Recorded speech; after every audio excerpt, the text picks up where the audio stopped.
So we went and sat out at the back of this sort of venue for 10 minutes with a lady called Misty Buckley. Misty Buckley is the one that does all their arty-farty creatives, does all their sets, all their stages. Which looks amazing, doesn't And Misty, I believe Misty is a West Country girl.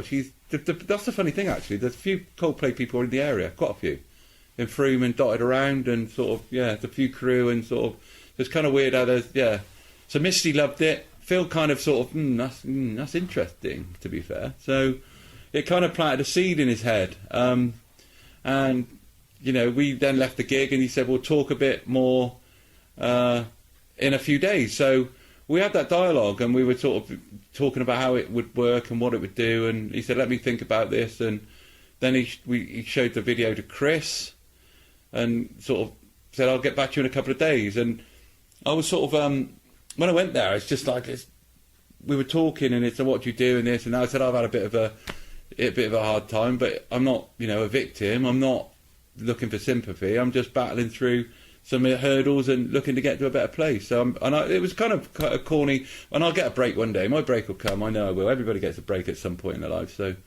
So I got an email about a day later, which was kind of hi Jason, Phil here. We've just been agonising over the idea. We love it, but we're just trying to find a way to fit it in with trying to finish the album, and blah blah blah. It's a lot going on, and we're not sure what and how we can place this with the tour's going to be starting soon, and so I'm not sure we can give you any sort of commitment, but it's a great idea, and I'm sure it'll come good, and you'll get your break, and something will come of it. So that was almost to me like, not happening. Yeah, well, okay.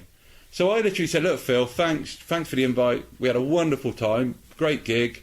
Lewis was happy. You didn't need to do that. And I'll get a break. I'm sure my break will come. And good luck with everything. And look forward to seeing the new album. Blah blah blah. So that was that. And then it came to the point about 2 days later. I was a bit down, fed up, I suppose. A little bit of, no one likes, it's almost like rejection in a way, isn't it? No one likes rejection, do they? To a degree. No, they don't. Whether it's in love, whether it's you can have all sorts of rejection, and it's kind of not being picked for the football team. It's all that sort of stuff, isn't it? Disappointment. If you're not a particular catering person, having that rejection means it takes you longer to get to perhaps what you want to the outcome. I think it creates a determination, though, that if you believe in yourself, belief is the biggest thing you can have, because if you start the losing of belief, you almost think, what's the point? You kind of question, what is the point? If I don't believe in what I'm doing, why should I expect anyone else to believe in it? If I believe in it and I show, this is what we're going to do and it is going to work, believe me, it's going to work. I've got to create that belief in you and Chris Martin and Phil Harvey and Dave Holmes and, Will Champion and Guy Berryman. And, I have to convince them, that it's a good thing to do. So what was the turning point? A couple of days after the disappointment, I get Booth. Phil Harvey pops up in the mailbox again. I think, I didn't know what to think. It was one of those, really? What's that about, I wonder? I always did question. I'm one of those sometimes I put my foot in my mouth and I thought, oh shit, have I done anything wrong? Do you know what I mean? It's like, so it's kind of, what does he want? So Phil, hi Jace, it's Phil. After, a couple of days of thinking, me and Chris can't get this idea out of our head. And Chris is like almost fallen in love with it. Let's fucking do this. Here's your break.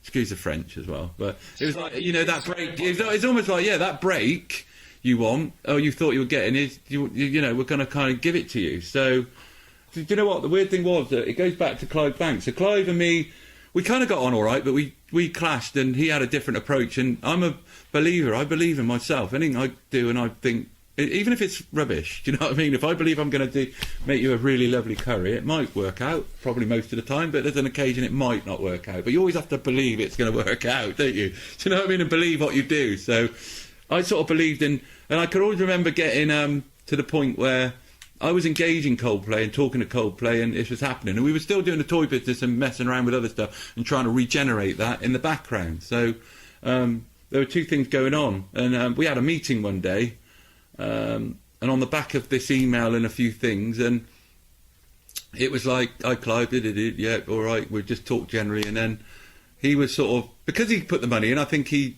took the role of probably controlling a little bit of what was going on me, rightly or wrongly, kind of that I needed a bit of control, yes, possibly. But at the same time, I needed a bit of a freedom as well. It's like, yeah, I needed to be let run off the leash occasionally and sort of, it'll be all good. So we were sat in a coffee sort of, I don't know, restaurant-y bit, having a bit of lunch in London, and I sort of said, I got this idea. And what's that? And I said, well, it's a Coldplay wristband, and it's sort of a LED thing. And he sort of said, it's a rubbish idea. And I'm like, okay, well, that's it. Yeah, he said, no, mate, it's not a business. It's not a good idea, Jason. I don't want you to really mess around with it. And I said, well, I disagree. So we had quite a heated argument over it. With a view, I did. I just, in the end, I mean, again, we have to, if you want me to be accurate, it was literally sort of, I don't know, I said, well, fuck you. It is a good idea. I'll work it out on my own time, you know. Don't worry, it won't cost you a penny, but I am pursuing, and I'm going to, it's not good. I said, I'll guarantee you're going to be eating your words, Mr. Banks. Do you know what I mean? I said, and I kind of left and sort of, you know, got on with, I thought, I'll do it, whatever. And then it sort of went from there. So we talked a bit more, talked about the premise of the idea of Phil Harvey. We had another meeting.